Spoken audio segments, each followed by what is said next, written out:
obviously quite an undertaking, a very huge, kind of reformation, I guess, in a sense here. So, I guess, what are your feelings now that it is over, essentially? Well, I will tell you that it's not really over. This is just the beginning. Certainly there was a lot of work to be done, and I have to commend Kirsten Pabst and the County Attorney's Office and her staff working with my staff to achieve significant goals, and certainly to make sure that they had adhered to the requirements of the Memorandum of Understanding that we signed in June of 2014, but more so the fact that they went beyond that.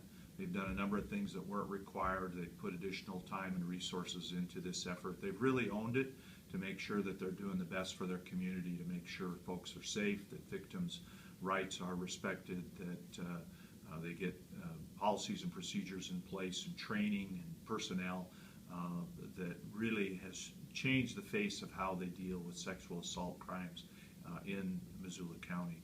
That's become a model not only for this state, but I would say for the country as well. And that's a good thing when Montana can shine and show that we're doing things well. But as I said, it's just the beginning.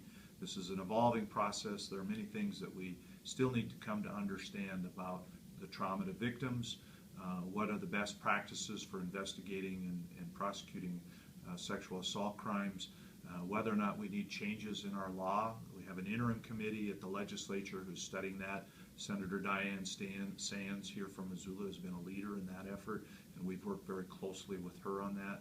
And overall, this is a part of a larger program and project that I initiated in our office actually before we became involved in Missoula County, to put more focus and emphasis on sexual assault crimes in Montana. We've done that in many ways.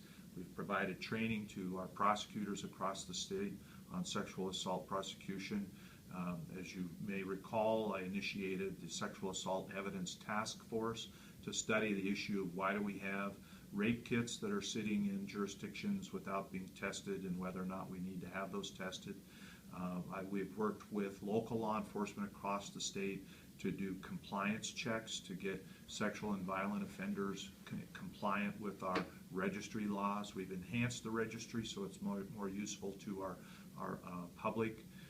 And I went to the legislature and asked them to create a sexual assault prosecution unit specifically in the Department of Justice, so that long after I'm gone, we're continuing to focus our resources and time and best practices on these issues. So it's ongoing.